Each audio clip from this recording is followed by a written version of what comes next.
Yes, yes, yes. We back in the building with another podcast, and this is RAWDOPE Podcast, and I'm your host, Ham 5000, and this is episode I Don't Know What.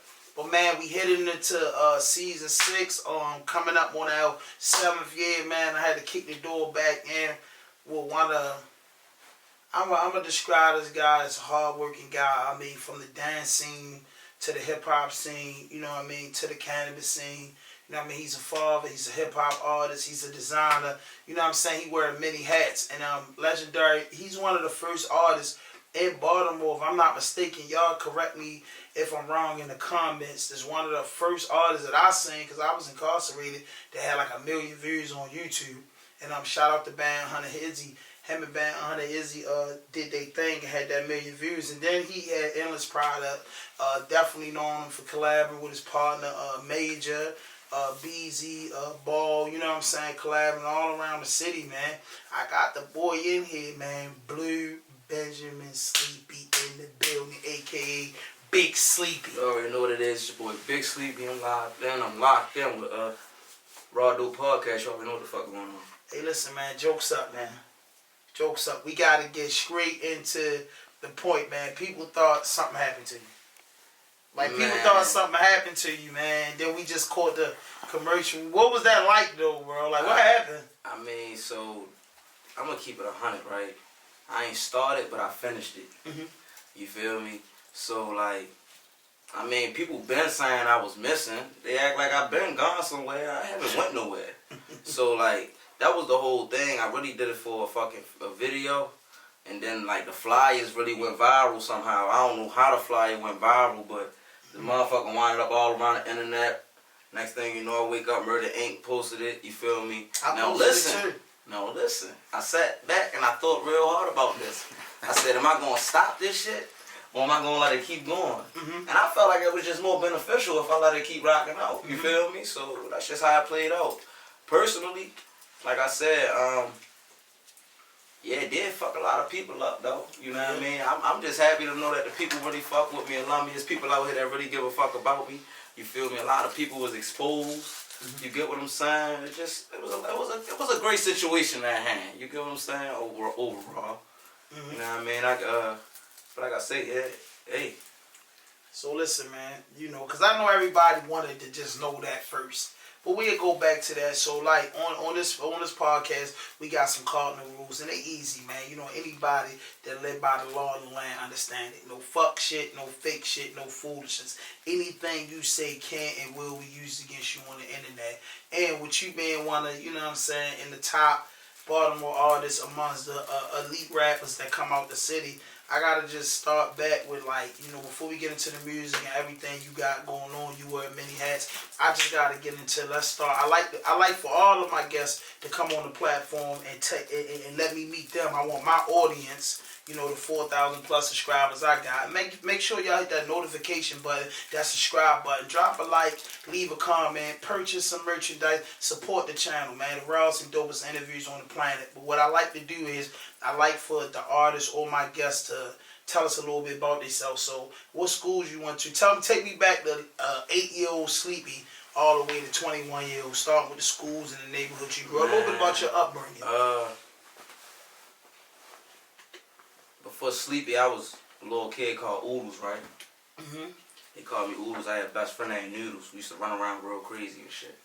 But at the age of 9, I ain't gonna start at 8. I'm gonna give you 9-year-old Sleepy. 9-year-old Sleepy. I mean, I was dancing and all that shit as a kid. Like, what school you went to? I went to James Mosier. Alright, so you at James Mosier. So James Mosier. I'm at James Mosier. I'm at elementary school. That's elementary school, right? Was that middle? That's elementary. Elementary, yeah. Yeah, that's elementary. Yeah, I'm in elementary school. You get what I'm saying? I'm in Winchester Apartments at the time. Damn, I know you talking. / Emerson Avenue. Mm-hmm. You know, that's right there. They neck and neck with each other. You get what I'm saying? You can walk, you can skip, you can hop. You right there. So yeah, I was living in Winchester Apartments, but in reality, I was Emerson Avenue nigga. You feel me? My father was from Emerson Avenue. You know what I mean? But you know, that whole area was my shit. So I went to James Mosier. It's not even called James Mosier no more. You know what I'm saying? Back in the day, it was called James Mosier. Then I went to Calverton. Everybody know Calvin Elementary Middle. Age of 9, Like I said, I was dancing before that. I was dancing at the time. I started making music at 9. I made my cousin Love made my first. You Bet Money Love. That's my blood cousin. You feel me? Hit Emerson Avenue nigga too. Yo wrote my first song for me and shit. Like I was 9. Yo wrote my first song for me. Yeah, yo wrote my first song for me. Since then it was ball game. I'm like shit. I wanted to rap like him. We used to record on the boombox and shit. Used to have like a little boombox. We put the tape cassette in. You feel me? Press record on any beat. That's what we all started at. Yeah, on any beat. You feel me? We in that motherfucker rapping. You feel me? We taking that shit to our mother. Like, mom, listen to this. My mother like, hell no, you ain't doing that. You feel me? And you know how it goes as a youngin'. You feel me? But shit, we loved it for real. It started, like I said, it started from there. I ain't never stopped. He'll tell you too. Like, it was up from there. Like I've been rapping since then. My father fed into me. You know what I'm saying? Like I say, hit Emerson Avenue, nigga. As a youngin', you feel me? Like once he seen what I wanted to do when he tapped into it, yo took me to the flea market.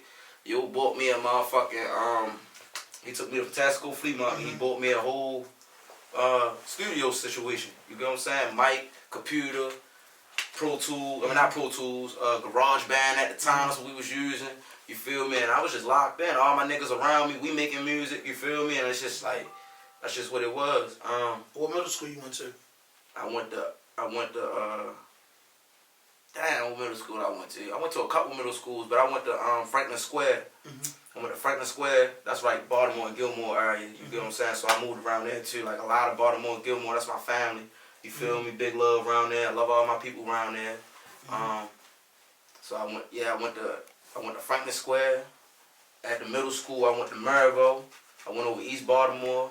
That was a crazy situation because I'm a West Baltimore nigga going to school over East. You get what I'm saying? So that just went how that went. I want to get. You know, that's a vocational school, so you know you had a few to pick. But I went over there, wound up getting sent back over West. Like the principal fuck with me so much. I mean, like you know, it's a West Baltimore nigga. I'm over East. I'm getting banked. We banking niggas. You feel me? Like it's just a bad situation. But I'm a good kid for real. I'm smart as shit. You feel me? I'm smart as shit. But it's just like you know how it go. Yes. You get what I'm saying? Politics. Yeah. So man, we over there. All that shit going on. Mind you, another thing. I'm Muslim. So I had all the kids over there trying to take their shahada. You get what I'm saying? They telling me that I'm starting the game. You get what I'm saying? So the dude, mind you, I got 10 people with me now. I went over there. I'm by myself. I ain't know nobody. I got 10 niggas running around with me now. We beating niggas up. We doing getting beat up. You feel me? All the shit. You feel me? Middle school. How many high school shit? You feel me? All that's them niggas. You feel me? You know what I mean? At the bus stops, all that shit. So yeah, that's what that was. The principal fucked with me so much that the principal called my father to the school and said, yo, I fuck with this kid. You feel me? He's super bright. I got a lot of faith in him. I remember this conversation. I heard it. You feel me? Yo, I got a lot of faith in him. I'm not going to put him out. I'm going to give you his transfer papers and I'm going to let you take him wherever you take him. But we need him gone. You feel me? So he get me out of there. You get what I'm saying? My father take my papers, he send me back over West. He take me right there across the street from Franklin Square. I'm in Vivian T. Thomas. Now I'm in the all-girls medical arts academy. It's ball game. You feel me? It ain't all girls, but it's damn near all girls. You feel me? It's a medical arts school. So it's predominantly females. Because men not going to a medical arts school. It's nurses and doctors and, you feel me? EMTs and all that shit. Like, niggas, it's a few guys in there, but they not, you feel me? It ain't too many of us. Oh, from Calhoun? Yep. So yeah, so I went to Vivian T. I went to Vivian T. Boom, I got a light right here for us. It can spark up? Yeah, go ahead. Finally. So yeah, I went to Vivian T. Like I said, that was the best thing I could have did. I'm in there with all females. I ain't worried about no niggas, no dudes, you feel me? All the females, they loving me. I got the swag. It's 5 niggas all together. Only 2 of us can dress. That's what it was, you feel me? It was us 2 guys and one and that. That was a stud. Yeah, that's a good word for it. Yeah. Y'all was handling y'all business. Yeah, we was handling our business. Everybody else ain't what nothing to do with it. Exactly. So we in there. So that was sweet. Sweet. The school full of 300 kids and only 3 of us is, you feel me? All of them, man, look, it was life. I graduated flying colors, you feel me? I graduated flying colors. I would have never probably graduated over Maryville, bro. You know where I would have been. Got my diploma, and it was really ball game after that. Like, I tapped straight into the music, and niggas saying that after that. Like, that's when I dropped Don't Play With Me, and I dropped you feel me? We was doing the Blue Benjamin Boys, the first Blue Benjamin Boy tape with Me, Murder, and BZ on the front, and you feel me, and Saint and all us on the front. So Murder was actually part of Blue Benjamin. Yeah, Murder was a real Blue Benjamin boy. No, listen, Murder actually started Blue Benjamin Boys. If you want to be technical. He told me that we was bug buddies. He told me that Murder we was started one of his famous songs. I told you Steph Curry. Yeah. He played that Steph Curry joint. I was like, damn, that shit hard. And Murder will always talk about that. But BZ is his cousin? Yeah. So that's how I started. So me and Saint best friends. Saint and Murder is brothers. Okay. Murder and Beezy is cousins. Okay. So we come together like that on the tip because I'm already best friends with the little cousin. The big cousins, they already click tight. So it's me and Saint, Murder and Beezy. One big family thing. Yeah, one big family. Mind you, I'm from over west, you feel me? This nigga from this place, this nigga from that place. So now we bringing the city together. That's why the Blue Benjamin movement was so strong because we had niggas from all different sides of the city coming together and we was good niggas. Well, we all good niggas, you get what I'm saying? So you get what I'm saying? It was just, it all played out how it played out. That was a great situation right there. Right. But, yeah. I don't even know where I was going at. No. That was a little bit of the upbringing. So in your household, you grew up with your mom and dad in the household. How that was? My father, he was really locked up a lot of my life. Like, as my younger years. Mm-hmm. I remember being around when I was like real little. And then he was booked. He caught a real big bid around the time I was probably like 4 or 5, something like that. Like, no, maybe like 5. I remember going to Sam out Hagerstown, shit like that. Then when he came home, he tried, he did what he had to do to get back around me for real. Right. You feel me? My mother ain't really like that. You get what I'm saying? She ain't really like that. I ain't gonna lie. He wound up taking me in some more shit for real, but she ain't really want me to. She ain't, you know how shit go. Yeah. You feel me? She ain't really want him around for real, but he played his part, he came around, and it was at a point where she couldn't really do nothing about it. We gained our relationship back. He was a real man. Yeah. He ain't let her get in between him and her and this boy. Yeah. So, shout out to that, man. Man. So it played out now, you know what I mean? I wound up really, I'm fortunate enough to say I got my pops, you feel me? He free, he booked right now again, dumbass nigga, but, you know what I mean? Yeah.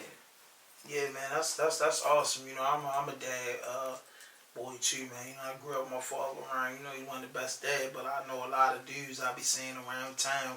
They don't be understanding that, you know what I'm saying?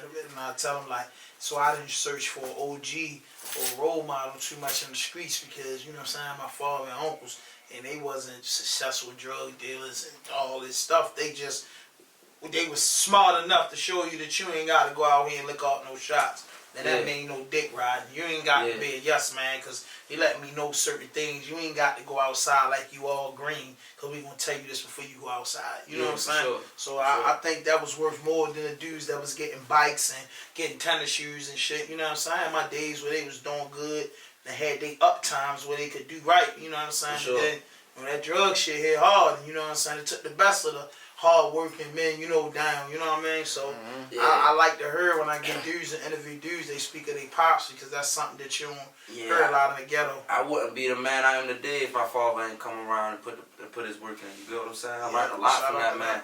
I ain't gonna lie, I learned a lot. I learned a lot more than I didn't learn. You get what I'm saying? From his fuck-ups and shit like that more so. I watched him do so much good and so much bad and see how his situations played out. You get what I'm saying? And it's like certain shit I would never want to happen to myself. And certain shit is like, oh, alright, I see how that could go if I take it that way. So you got brothers and sisters? Take that route. Yeah, I got, my father, I got 2 little brothers. My mother, I got a big brother. I got a big brother, a little sister, and a little brother. You feel me? Little brother on my father's side. Yo, shorty, he just got 4 out to college. I'm proud of shit of him. For what? What sport? He don't even play sports. He got an academic scholarship. That's what happened. My nephew, he got a good opportunity to go to college. Shout out to that. Because that don't get praise to that, and I want that to highlight. Shout out to your brother who got a full ride with academics. Because, we praise dudes coming out of jail. We praise dudes for different things. But I was like, bro, we forget about the education and, the hard work, you know what I'm saying, that a lot of people putting in. Remember this. You got more people sitting, buddy, to the niggas over to jail than they family members in college. Yeah, remember that. You got people in college that's broke as shit trying to figure it out. But you got niggas in jail that can get $50 a day. They call home. You feel me? That's tough. You add that up. Yeah, and the kid in college, that's their little grass money and their little food money. that's $350 a week. They gonna be living. Yeah. You know what I'm saying? So I get that 100%. And you know what I'm saying? You know, just going into 2025 and going into 30 into year 2030. Me, I'm just a person of the future, bro. Like I always been like that. Like the Jetsons is one of my favorite things. And I look at time now, I was like, bro, first person I ever seen with a flat screen TV was Elroy Jetson.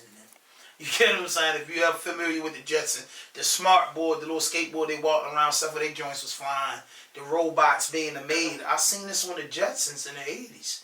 Like, I'm like, damn, bro. And I never thought that, you know, it'd be in existence now. So it's like, that's where I'm at with it. So, how old was you when you dropped your first mixtape or your, like, actual first song that, like, because you said you've been doing it since you was 9, but when, as you was growing up, because you kind of, like, you know, being 27, you kind of grew up with, like, YouTube and shit. Like, you know what I'm saying? Shit come out in 05. So that's like your peak right there. So when did you know what I'm saying? When did you put out that record when you started getting your buzz in the city? So I'm gonna keep it 100, niggas. A lot of people know this, but a lot of people don't know.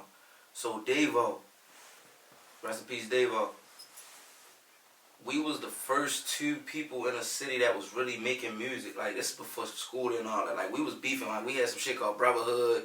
He had some shit called YNG. You feel me? We was young niggas. You get what I'm saying? I'm talking about young as shit. We was 17, 18, still school older than you, right? If you was still living, right? Yeah, school older than me, but school ain't start really rapping until like 3 years after this, 4 years after this. You get what I'm saying? But at this time, this is like you say, the peak of YouTube.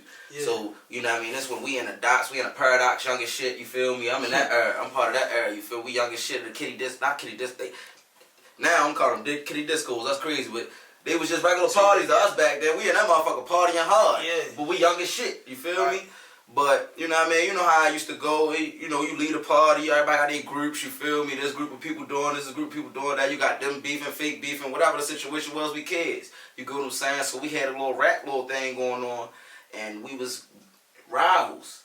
You feel me? It was Brotherhood and YG, you feel me? So me and my man Saint, Devo, Reds, all them, they had a whole little clique of people, and they been hard. That's what I'm saying. Devo been hard. He been doing numbers on YouTube. This is before the whole. My little niece and them put me on with Devo. Yeah, this when we was young as shit. We listening to J Love and them. You feel me? We listening to them and watching their videos though. You get what I'm saying? J Love, Lord Nay, all them niggas, they on YouTube, hot. You get what I'm saying? But. That was when I first started, you get what I'm saying? That's when I first hit my first, 20, 30,000 views back then was like a lot. You get what I'm saying? We 17, 18, ain't got no money invested into nothing. We just making music off GarageBand and shit sound bullshit. We play this shit right now, I might bust a speaker. You get what I'm saying? But this shit getting numbers, you feel me? Because we had influence. Mm-hmm. We had motherfuckers listening to this shit. They tuned in, you feel me? Facebook going crazy. We on Facebook talking crazy back and forth to each other. But it was all, you know what I mean? We wound up, growing, and that's my man, that's my nigga. You get what I'm saying? Nowadays, you feel me? But yeah, back in the day, man, we was going at it hard, man. But it was all love. We was kids. Back then it wasn't a bunch of shit. Like we ain't like these young niggas. We weren't like these young niggas. We was really fighting this shit. Like, we really fought. Like, it was a lot of fighting and shit going on back then. These young niggas ain't fighting. They trying to smack something. It was a lot of fighting when I was going on, when I was little. But it was a lot of niggas getting smoked. I be confused, because ever since my whole life, niggas been getting smoked.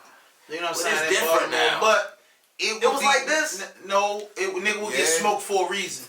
No, I'm be honest with you. Back then, killing wasn't just a mandatory thing of law. You know what I'm saying? Yeah. Killing it was rules. So when somebody got killed, you knew he killed somebody. Big nigga. I was young as shit, so it's you know what I'm saying? But like a big nigga had to get permission to do some shit like that. Like, you had to get permission to even whack a little nigga or feed. Like, you did that outside of niggas' watches late night when nobody was out. Like, you just ain't go murder somebody. But then you all cool. Back then you did have your school shootings. Dudes get the rival cliques. You know what I'm saying? Older niggas.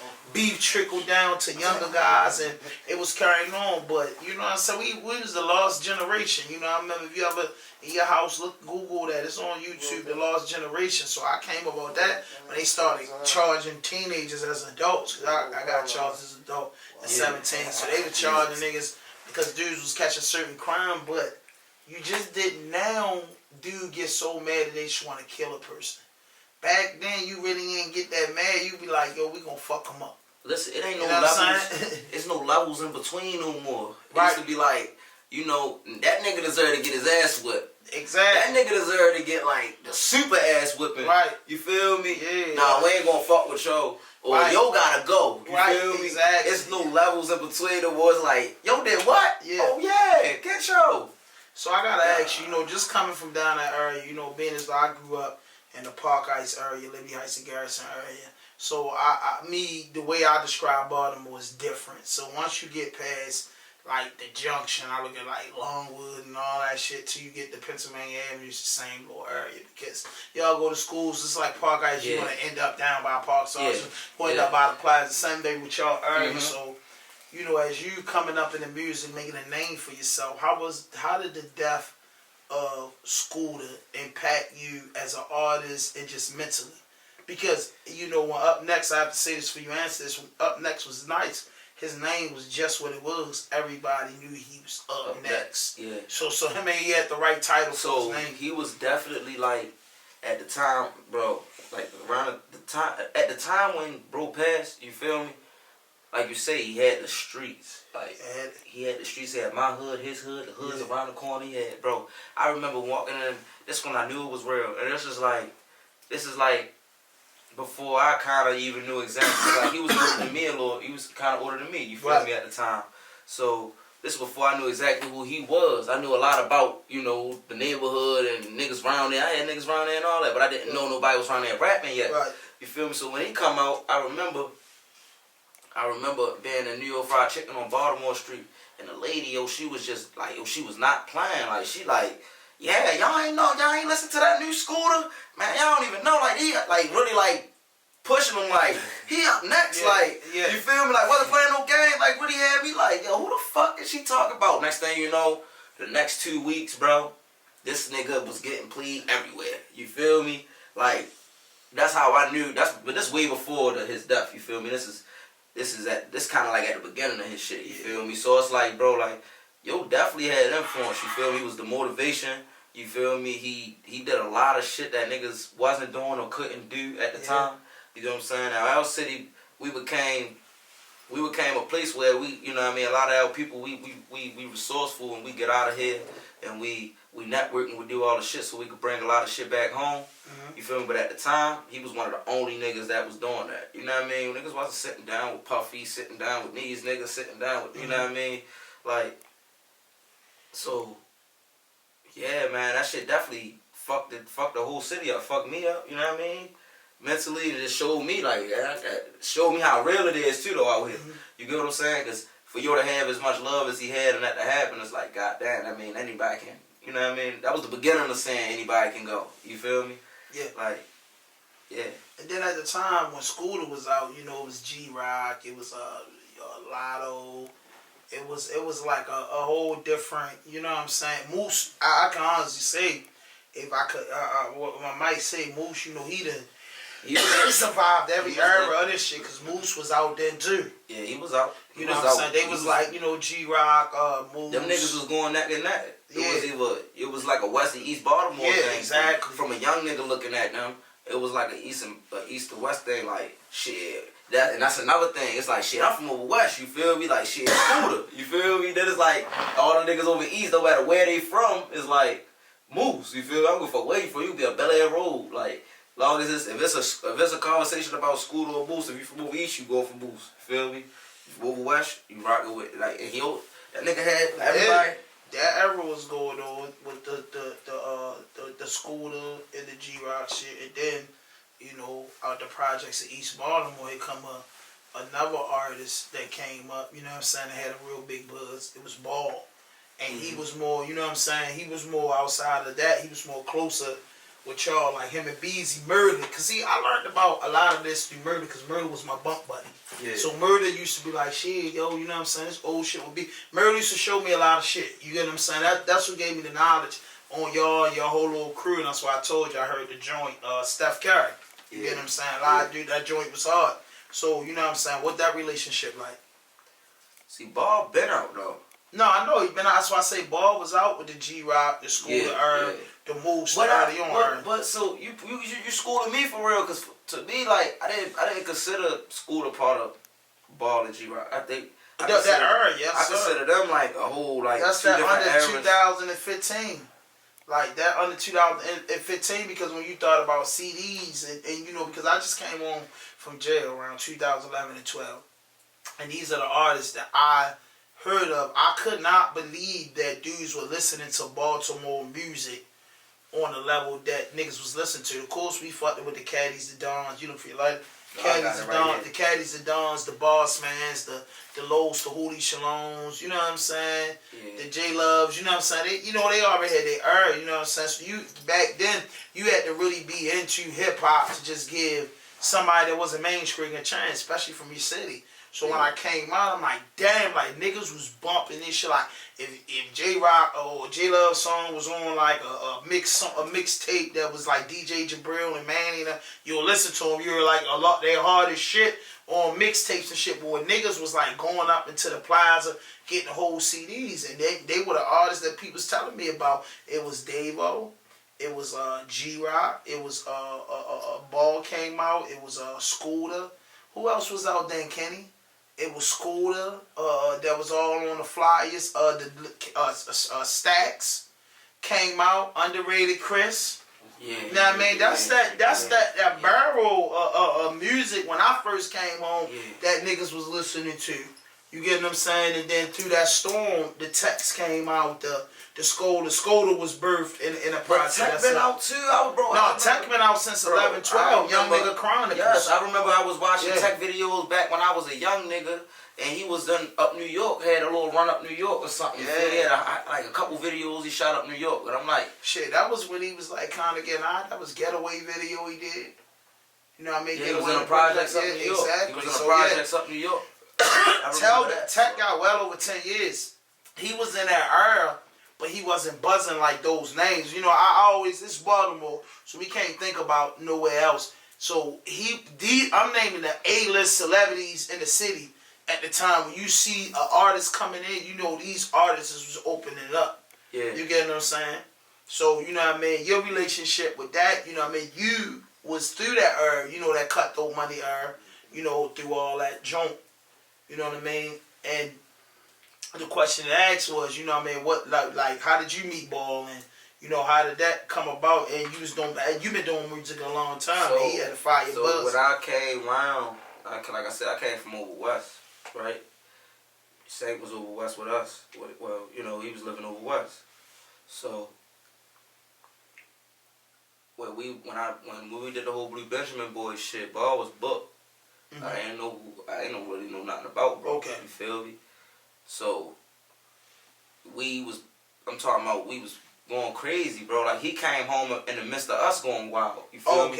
Right. He came home in the midst of us just having a CNN interview and just being all over CNN, and you feel me? Us doing all the crazy shit. Us, you feel me? The riots and all that shit just happened not too long ago. And you get what I'm saying? What year was the riots? 95. 15. 2015. Yeah, 15. 95. 2015. Like, come on, shorty. What's wrong with you, man? The camera guy out there. Shout out to Megatron, man. Hey, y'all hit that notification button, hit that subscribe button, drop a like, leave a comment. Go on and finish, Sleepy. Yeah, man. So, like, we was buzzing for real. Like, we had the shit going crazy. I'm talking about we had every hood, nigga, every DJ, the clubs, females. Yeah. That Blue Benjamin world, the Blue Benjamin Boys mixtape. You know what I'm saying? Yeah, I remember that joint. That was the white one with the blue and all that shit. Niggas remember. That shit was going crazy. So when he came home, you know, he already had his shit going. So all he did was, you know, he just, you know, he hopped in there how he was supposed to. He came home, hard ass song. You get what I'm saying? Shit started going crazy. I can't remember. I think the Yeah, the Streets Need Me. That was that. You feel me? Get a ball. Yeah. Tell him hit that with that get him ball with Gorgeous Joe. That was Cutthroat. But it was another one before that. But it was with Rocco. What was that? Already him, G Rock and Rocco. That was before that though. No, I'm talking about when I got really hip to him was the Already joint. When I got hip to him, you get what I'm saying? Was the Already joint was, you know, classical joint. You know what I'm saying? Like I said, I like the ball music and you know what I'm saying, what he was doing, you know, as far as his artistry. I think, you know what I mean, good artists. I think, you know what I mean, and what y'all had going on, I thought it was dope. That's just why I'm asking. You know what I mean? Just to make my audience more and then familiar that with came you when you out come because, you know, him and Beezy, they go way back with everything. So when he came home, Beezy said it, the rap being ball go back like such. I remember one of them songs. Beezy, you know, them niggas, they did whatever they did, and then it just all played out. You know how that shit go, and you know we started a movement, kept the shit going. At you know it was a long way for sure. Yeah, I thought it was there because we had the meeting at Barnes and Noble. Yeah, but a lot of shit go on. You know, niggas go to jail. Shit like that. You know what I'm saying? Fuck the whole shit up. And you know, niggas, you know. Yeah. So that is the rebirth of Sleepy. That's what brings us to the second half. So with y'all, we heard everything. You coming up, you did it. Now that video did $1 million. The Band Hunter Izzy joint. But this before I did a Band Hunter Izzy joint. I'm just saying, why you gonna put me down before what you did before when I got hit? I'm gonna let you. Yeah, no, when I got hit, yeah.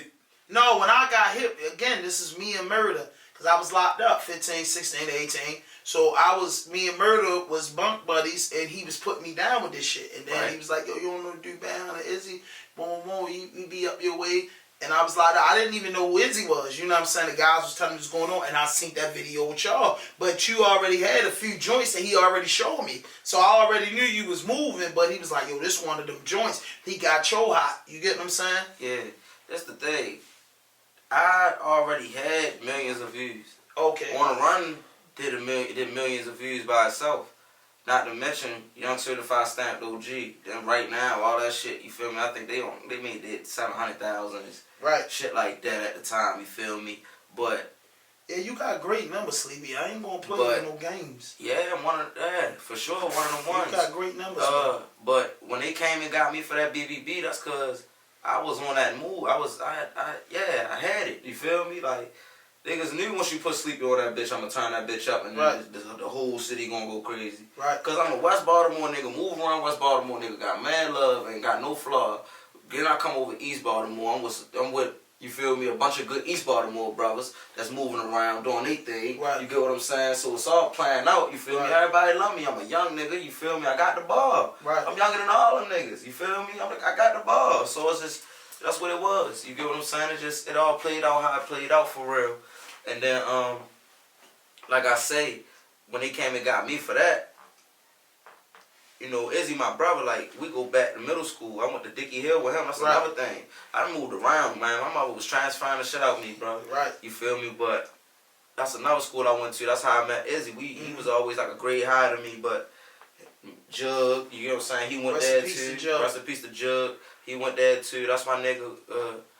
But we was already fucking with each other. Like, we knew we was making the music. You get what I'm saying? He was doing his thing. I was doing my thing. It just was time, you know, time.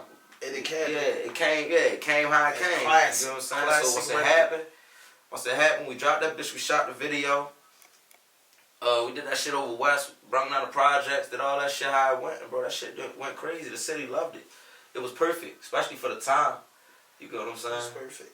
It was perfect. You know what I'm saying? It was perfect. That and a lot of bodies of Izzy work pushed him into that deal that he had. But like right before that, I had just did Young Certified Stamped OG. You feel me?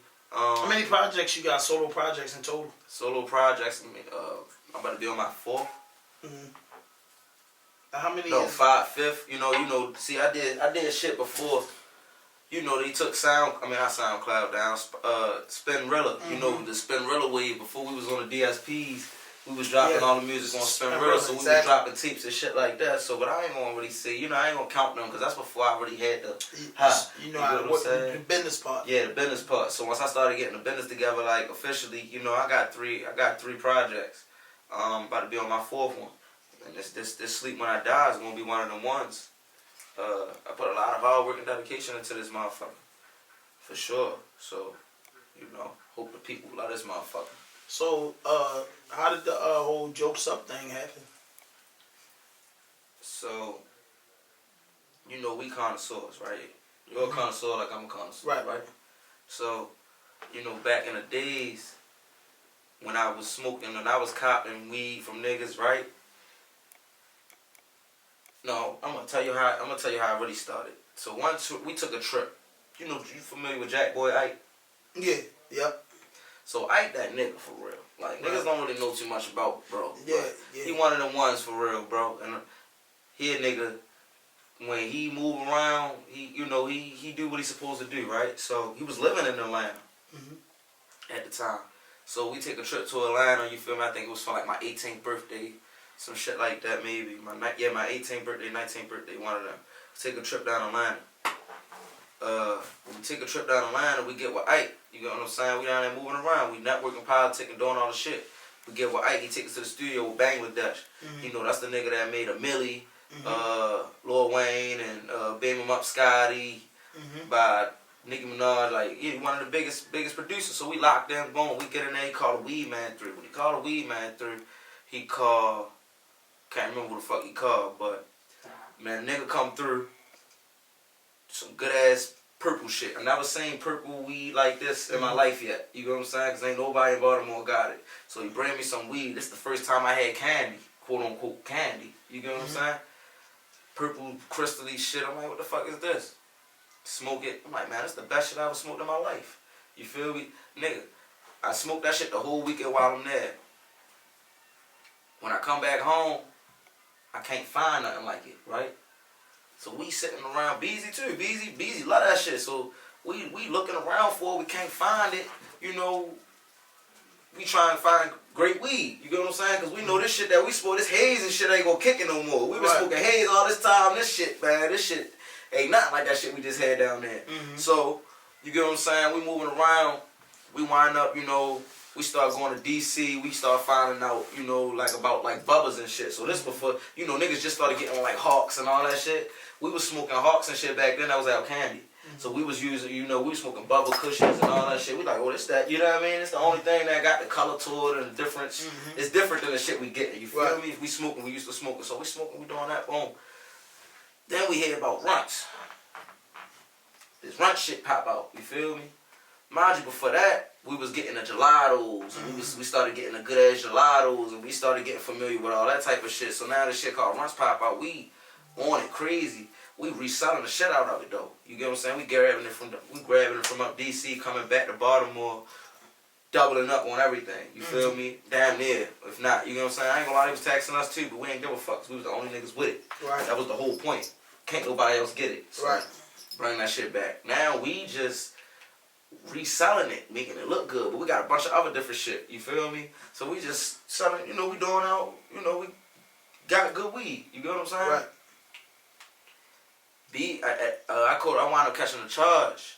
At this time, yeah, we banging with the weed too. Like, niggas loving us for it. They knowing us for it. You feel me? They know that we got the shit, you know. They know that, like, we the only niggas in the city with the candy at the time, other than Cookie Boy B or whatever the situation was. So, boom. I catch a charge. Beezy somehow, I think either Beezy or B. Oh, no, it was Beezy. Beezy somehow got in contact with LB. He grabbed Cookie Boy B and Major. Them niggas went down the line with LB. I couldn't. I was on a box or some shit. Magic happened. Yeah, you feel me? So them niggas go down there. They sit down with bro. They made the magic happen. Come back. It's ball game now. You feel me? Like they locked in with bro. You feel me? Bro love the shit out them. They supposed to went down there for a day to get some shit. Or to get a feature or some crazy shit. They wind up standing up that motherfucker for 3-4 days. You feel me? We like, what's going on? We like, no, we down here chilling with bro. You feel me? Like, yeah, like, he love his Baltimore niggas. You feel me? So now, when they come back, they giving me all these stories. I'm like, damn, yo, y'all just linked up with nigga LB, yo. You feel me? At the time, you feel me? You know, like, he the biggest nigga in the world. I like Burner, my guy, and LB, y'all guy, I like that. You feel me? Shout out to Bernie. You gotta get with me, Bernie. Yeah, for sure. So, man, I'm hearing all these stories. Like, bro, these niggas just went down there. They did all this shit. They coming back with all these crazy stories and shit. So, yeah, once they locked in, they locked in. After that, it was a tour. So, I didn't meet LB. I think I ain't meet LB. You know, I talked to him over the phone, shit like that. He knew who I was. He knew, you know, I'm making the music and all that shit. But I think it was a tour. We went on tour with Playboy Cardi. And then that was my first time ever meeting him in New York. That's what it was. I finally beat the charge. I went up New York with him, met him in New I York. remember that. You was documenting that. Yeah, Yeah. you feel me? Up the Playboy Cardi shit. So once we went on tour with Playboy Cardi, it was ball gang. Went on another tour and another tour, and after that, you know, it's real niggas love. You know, real. You know, Yeah. it's all love. Shout out to that man. Shout out to LB, the whole bunch gang. Yeah, definitely changed niggas' lives, bro. Cause before that, you know what I mean? Like shit, like that's my first time ever touching as many states as I touched. You get what I'm saying? Like I you know, traveling, doing little shit, but man. So you had the experience, you know, you got a lot of experience, and you got a nice musical background, and you know what I'm saying, I'm glad you shared that with us. So now, you know, a few weeks back, you sent me a project. You sent me actually 2 projects, but you sent me one project that's up. It's up. You know what I mean? I heard it. I got it. I'm bumping it. And, you know what I'm saying, the missing thing, it played until, you know, everybody was asking where you at. That's one of the things Kenny said, like, damn, I was just wondering, you know, you always can make good music and you always like your music, but where you been? So now, you kind of told us where you been, you know what I'm saying? What was the reason for the back off for the music, and now what are we here to expect on Friday? Man, so, I mean, really, I was tired of doing the same shit. You get what I'm saying? It was time for, I knew I had another level that I had to get to. You get what I'm saying? Personally. And I ain't got nothing to do with what the fans feel. You get what I'm saying? Personally, I knew in myself that I needed to do something different. You get what I'm saying? I was tired of having the same repeating effect. So what I did was I sat back and I thoroughly perfected my sound. You get what I'm saying? I thoroughly perfected how I want to roll my shit out. I thoroughly put this motherfucker together, piece by piece. You get what I'm saying? Brick by brick. So, I got a newborn. So that's another big thing. Congratulations. You know what I'm saying? Congratulations. Yeah, appreciate it. What that's like? What is it like? Shit. Alright. Yeah, man. I love it though. I love I love my situation. That's why I fell back and put some time into it.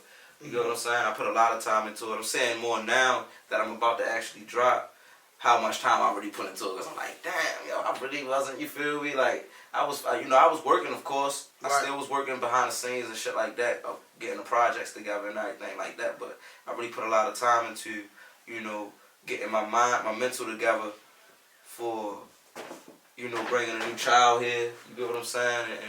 And really, that's a whole new lifestyle, a whole new part of my life. You feel me? That I got that too. You know what I'm saying? Along with being a designer, along with being a family man, along with being a rapper, along with being all this other shit. So that was what, I was just really balancing all my shit. That's beautiful. Because we dropping big merch. The only thing I wasn't doing was dropping my music, and that's why I had to really fit. I really wanted to make it make sense when I did. Apply my pressure. So what's different from this time than last time? And excuse me, not last time, but all the times you did your music and all the rollouts and everything that you've done before, what's going to make these up and coming projects different from the traditional? It's always just a different part. It's always just a different part of my story. You feel me? Like, this shit ain't nothing but it's always just a different part of my story, bro. Like, everything different. It's always gonna be something different. You know what I mean? The shit I'm talking about, the shit. I get it 100%. So, Friday, the title. Sleep When I Die. Sleep When I Die. How many tracks? 11. How many features? 3. What will be the first single that will be released? Kick Flipper. Produced by? Tip 12. One of the biggest niggas in the motherfucking city. For sure. Shout out to Tip 12. Shout out to Tip 12. So, like, man, like, out of everything, you going to schools, getting in fights, creating yourself, from the dancing. How the fuck you learn how to fuck with that skateboard? I've been like, so listen, my mother, at one point in my time, bro, she tried, she did what she was supposed to do. She moved me from, like, the city all the way out the county and shit. You feel me? Where she moved me at was just all the way out the way. You get what I'm saying? For me, Army Beast. Ain't shit going on out there. I ain't got no friends.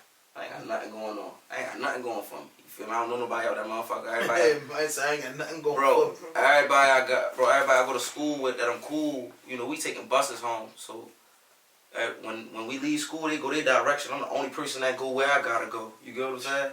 So it's like I ain't had shit to do, man. I want to cop me a skateboard. It was one nigga that lived around the corner. I seen this nigga skateboard, and I said, you know what? That ain't too bad. You heard me? I'm gonna go get me one of those. Got me a skateboard. I wound up saying yo again. Next thing you know, I got me a homeboy that skateboard. Now I'm skateboarding. Fracture my ankle. My mother takes my skateboard. That's tough. That's tough. Fracture my ankle. She takes the skateboard like she's not playing with me. You get back on that skateboard, nigga. You down there need to get out type shit. You feel me? Like she wasn't playing. I'm fucking myself up. I'm supposed to be an athlete. Some more shit. You feel me? Out this bitch breaking bones. You feel me? So yeah, man. Took the skateboard, and then that's when I really locked into my musical shit. You know what I'm saying? My artistry for real. That's when I really noticed that I really wanted. I fuck with the music. You know what I mean? Like even back then, yo, I was hustling, man. I was selling CDs. I was burning CDs, bro, and taking them to school back then out there, selling them motherfuckers. Like, yeah, man, you a grinder, man. I can't say yeah, so that's that lie and like, play with shit. you, man. You're a true grinder. So you know one thing that's traditional on this podcast and what we like to do. If you're looking at this, hit that notification button, hit that subscribe button, drop a like, leave a comment. But one thing I gotta do, and because you've been in the game for over 10 years, man, you know what I'm saying? And you've been putting out music, you've been putting on for the time, you've been on a few tours, and you're a consumer of music. Of course, you write music, you do everything with music. So one thing I know you do is listen to music. So everybody got to know, and everybody that's watching this know what's coming next. Your Baltimore top 10 artists don't have to be in no order. Top 10? 10, just Baltimore 10 artists, no order, none of that. You know what I'm saying? Top 10 with you and Beezy personally being, you know, at the top of the list. You pick your guys, but give me 10 people outside of yourself and your crew that you listen to that you be like, you know, you salute. You know what I mean? I like to do that. Let me tell you why I like to do that, because I like to let other artists know that other artists listen to your music, no matter how big you think or no matter how big an artist is in music count. So that's why I ask this question a lot. Man, I fuck with Tech. I fuck with Pyrex. I fuck with Chaz. I fuck with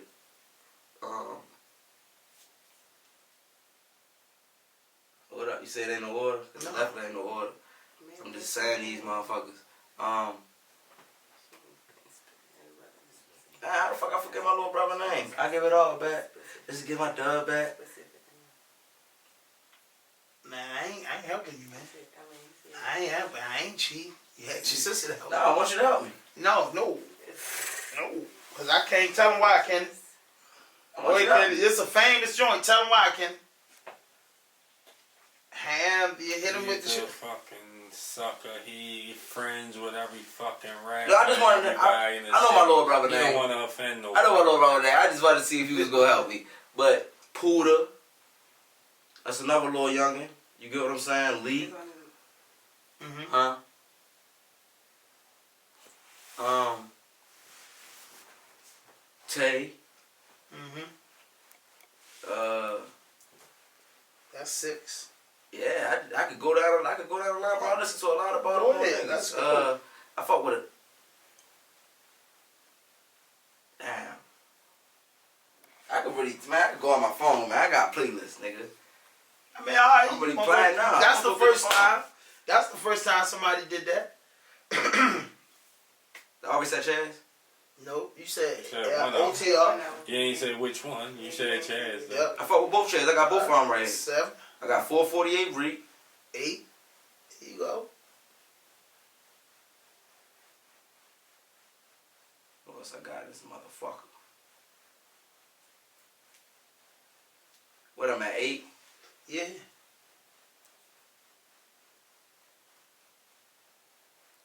Okay. I fuck with Kodo. That's another one. Y'all know Kodo, the real Kodo? This is the first time I'm hearing that. I don't know The real, you're gonna hand me on my tape. I'm high as shit. Yeah. I'm high as shit. Yeah, I'm just high as shit. You fucking with me because I'm high as shit. Yeah. But, You said Ligo? Yeah, I said Lee. That's too many. That's what I'm saying. Too No, many. that's 10 nine. names. I'm like, Nine. You got God one more. damn. You got one more. Man. Who the fuck didn't I say? Lil Kels, MBM Kel. And then, you know what I'm saying, you said a few names, you know what I'm saying, Yeah, different I fuck names with Lil Kels. from the usual. These niggas that I'm really bumping though, they like, I'm just naming people that I can say like, damn, I'm bumping these songs. You feel me? So right what now. a city you would like to work with, you know what I'm saying, that you haven't worked with yet?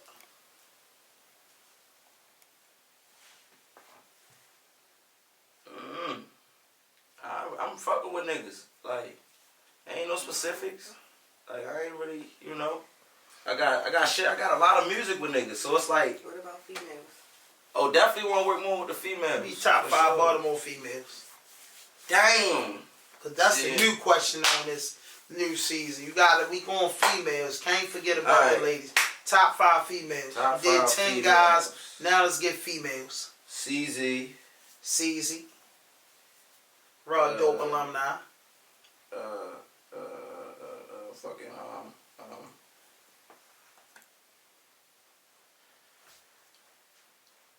what's his name we was talking about earlier? Kashaya. Kashaya. Kashaya, Finity, Finity got that. Okay. Ziggy, Zaya. Ziggy Zaya. That's 4. Boy, you ran the females down quick.